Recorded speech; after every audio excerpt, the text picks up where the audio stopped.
So we, again, as I mentioned, we asked a bunch of our guests, past guests on Trash Taste, to send in their specific 3x3. So we're going to go through them. Which one should we start with? A lot with? of these guests were not asked, or we didn't get the opportunity to ask them for the previous 3x3, in which we judged all of their previous anime tastes. Yeah.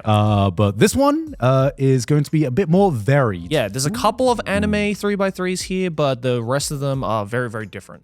So what do you want to start off with? I want to shit on Chris. Okay. So I just shit on Chris? All right, so the secret fourth member, Chris Broad, we asked for his film 3x3s because he is a... He's watched like... He is a self-proclaimed filmmaker. I don't think he's watched 9 anime. I don't think so either. He gave us also a lot of reasonings. And a lot of explanations to why. Yeah, we asked each guest to give their reasonings for these as well, so we can go through those. So this is Chris's 3x3 films.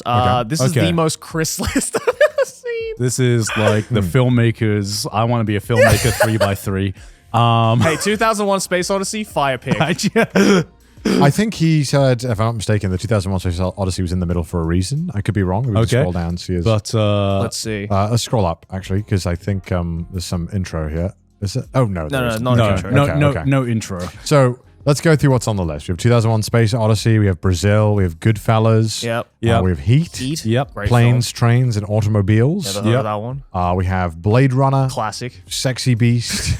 what he calls himself. Mulholland Drive. And I believe that's it. That's it. Okay. All right. I looking at this list, the thing I'm very excited about, probably the most excited about, is Heat. I fucking love Heat. What a great movie. And it's not something that is traditionally talked about as much as other like detective or like gangster films. Because, you think of Al Pacino, you think Robert De Niro, and you think, Raging Bull, Goodfellas, which is also on there. And, Al Pacino, Godfather and stuff like that as well, But Heat, I feel, is super, super underrated. Not so much critically, but in terms of like the general zeitgeist of what people normally talk about. Because it's one of my favorite films with both Robert De Niro and Al Pacino. What is Heat about? What is Heat about? So I actually don't know. So, okay. So to preface why I fucking love Heat. So Al Pacino and Robert De Niro are two of my favorite actors, right? Yeah. And this is the first film where they actually share screen time together, right? Because they were both in The Godfather 2, but they never actually shared a scene together because they were both kind of like playing different time periods.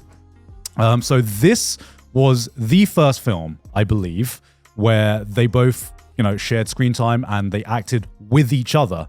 And so Al Pacino plays a detective who is basically trying to catch Robert De Niro. And there is this beautiful fucking scene. I believe the first time they meet each other, the first time they meet. And it's a scene that lives on in my memory because it's the closest you get to watching two juggernauts of acting just having a boxing match with their acting. Act off. Yeah. It's basically the first time in the movie the two characters are sitting with each other. Yeah. And they're basically not so much taunting each other, but just kind of like, talking to one another. And it's a very simple scene visually. Yeah. But I completely agree. I was going to say that's one of my favorite scenes in the movie too, where like you just feel the like intensity of the scene so much, and it all accumulates into this one scene that we've been building up to. Yeah, because this one scene is basically the two of them having a standoff, being like, Al Pacino's like, I'm gonna catch you, and Robert De Niro is basically saying, it's like, nah, dog. Nah, you try your best. And sometimes you watch a film and there is this actor that just commands the screen presence, like whenever they're on screen. For example, whenever fucking William Dafoe comes on screen, you're like, it's time. There he is, there's the GOAT. It's time. Hell yeah. But like another actor I think that does this fucking great is What? Jack Nicholson. Jack Nicholson. That's it. Sorry.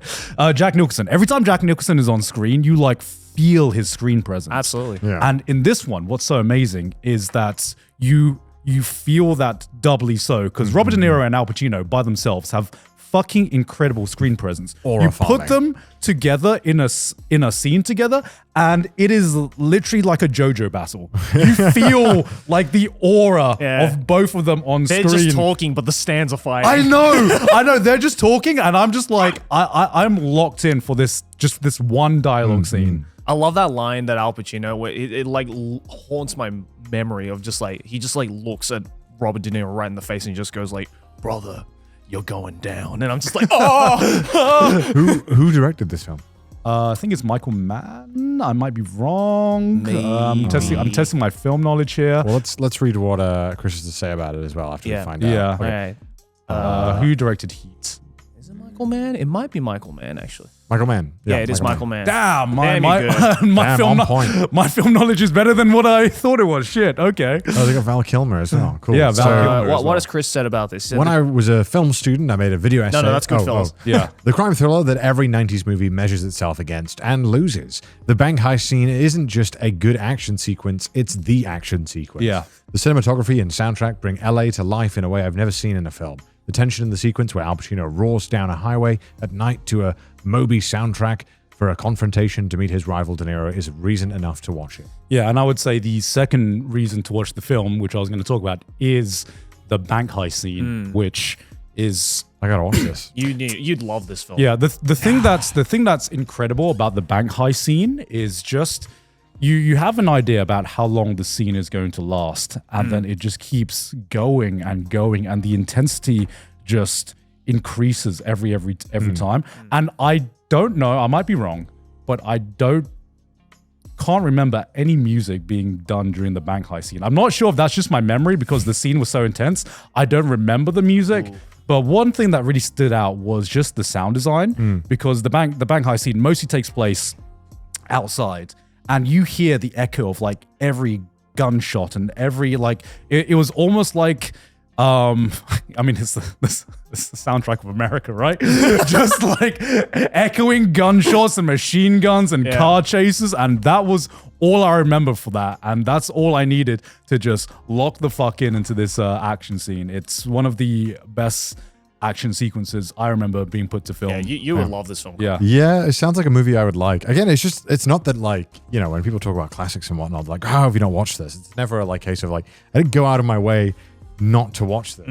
It's just, it's a sad fact, but we get older, more films come out, and there's slowly less and less time to appreciate the classics and find it. And then, you know, which classic do you tackle? In which order, you know? I'm There's slowly, so many classics. slowly making my way through it. Yeah. And, you know, I do want to watch. I haven't seen this movie in a long time, Do you wanna watch? and I definitely want to rewatch it. Yeah. So good taste from Chris then? So far, Good he taste. is, fantastic taste. Goodfellas, of course. When I was a film student, I made a video essay on course you did. Goodfellas. Of course you did, Chris.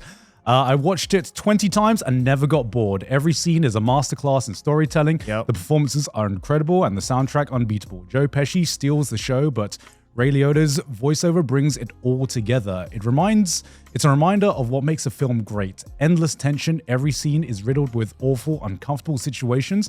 It's not that you're exhausted with anxiety by the end. You've watched it wrong. Oh, if you're not exhausted by anxiety by the end, you've watched it wrong. Yeah, I love Ray Liotta's voiceover. Fuck, I've been meaning to watch Goodfellas because I watched Godfather. Yeah. And then everyone was like, oh, well, if you like this, you'll like. Out of all the gangster films I've watched, this one is easily my favorite. And I like the because I know it's about the casinos right before they started getting heavily regulated. So I really want to watch it because I heard I've read about a lot about like the real incidents behind it, and how great lengths the FBI went to try and catch them. It sounds insane. Yeah, such a good movie. And like I said, even though Robert De Niro is in this, Joe Pesci just fucking... Oh, Joe Pesci. It does seem like all of the gangster movies, there are 4 actors. I get it, because they're good. De Niro's good, but De Niro isn't every single one of these films. Yeah, because he's a natural born the mob gangster. boss. Yeah, he's a natural born mob boss. Like, Joe Pesci is just the wild card in every gangster film. You're like, he's so good in this. Like, he is. Obviously, everyone knows the... Am I a clown? Do I amuse you? What's funny? What's so fucking funny? Everyone knows that scene. Which apparently I heard was like slightly improvised. Yeah, I always take it with a grain of salt because it's always like 10 fucking scenes that actors didn't script, and that always comes up as I think Joe Pesci talked about how he sat with a actual real gangster and that happened to him. And so I'm not sure how true the like unscripted part of it is, but I know that Joe Pesci used his experience with a real gangster to bring the tension in that scene. This is the only other movie that Ray Liotta, I feel after this movie, I don't know what else he was in other than B movie. Right? No, is it sad to think that in my knowledge of movies, Ray Liotta is Goodfellas and B movie? He probably made his bank. I'm sure he did. Maybe he's happy, you know. Yeah. Acting's not for everyone. Maybe he just didn't want to. I don't know. I'm just guessing. Yeah. Yeah. But, I mean, it's not my favorite Martin Scorsese film, I think. Which one's your favorite? Casino is up there as well for me. Casino, yeah. I think I really like The Departed. I've seen Casino. Oh, Departed. I think out of well. like, I think in terms of Martin Scorsese, I think Departed's like one of his more underrated movies. But like, I just love everyone has a fucking stellar performance in that. Yeah. Even like Mark Wahlberg. Mark Wahlberg has like he's in that film. like very few lines, and every line he says, Marky Mark. Yeah, I'm a guy who does his job. Who the fuck are you? All right, what else do we got? What else? Should we go up? Scroll Yeah. up. Okay. Brazil. Oh, another fantastic Makes movie. 1984 look like a cheerful afternoon picnic. Terry Gilliam's dystopian fever dream is a world so richly realized it makes even Blade Runner look like it was knocked together with cardboard and glue sticks. Totalitarianism, and industry hellscapes collide in a way that feels alarmingly relevant today. They don't make films like this anymore. Fuck the volumes and green screen. I want films shot in the cooling tower of an abandoned power plant. God, why does Chris's reasoning sound like a fucking Guardian article? Yeah, it really does. Have you guys seen Brazil? No. This is I'll be honest, I've not seen a single movie on this list. really.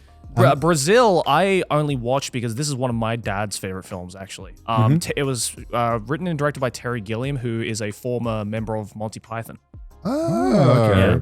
And after Monty Python, he went on to, I guess, make a bunch of films. And this is kind of his like magnum opus. As Chris said, it's very like 1984 coded, very like kind of dystopian hell. It's like a dystopian hell on an acid trip.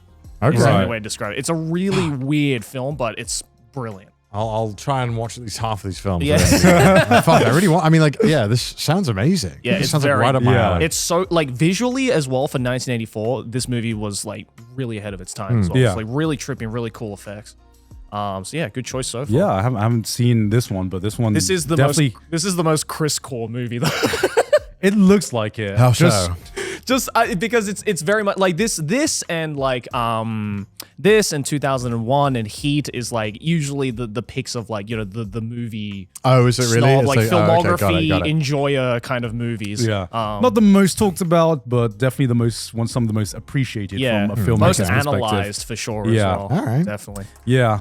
Why is it called Brazil? I don't know actually. Is this where all the Brazil memes started from? Of Brazil being hell? Come to Brazil. Yeah, that's right. Why is it called Brazil? I think It is named after the recurrent theme song. Ari Barrioso's Aquarela do Brazil, so we know it's Brazil to British audiences. Oh, I didn't know that. There you go. Okay. There you go. There you go. It's Terry You Gilliam, learn man. something new every day. What else is on there? Let's see. Next one would be Planes, trains, and automobiles. I haven't seen this one. The either. ultimate road trip and one of the funniest films ever made, which I could watch over and over. John Candy steals the show. Oh man, I fucking love John Candy. As well as being laugh out loud funny, you'll still cry a couple of scenes. Made me never want to set foot in Kansas. I watch this every Christmas, and every Christmas I laugh myself stupid before quietly weeping into a mince pie.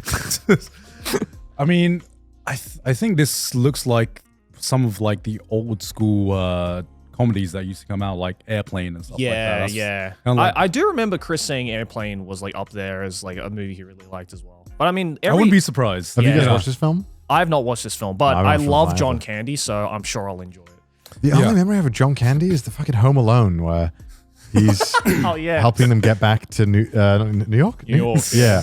And then that's the only memory I have of John Candy. Yeah, he's a fucking. But actor. and obviously Cool Runnings. Oh yeah. Oh my god, that's Cool right. Runnings. Oh my god, I forgot about completely that. forgot that was a thing. Yeah, I love him in Cool Runnings. Yeah. He's Shit. great in that. Great movie. Great movie.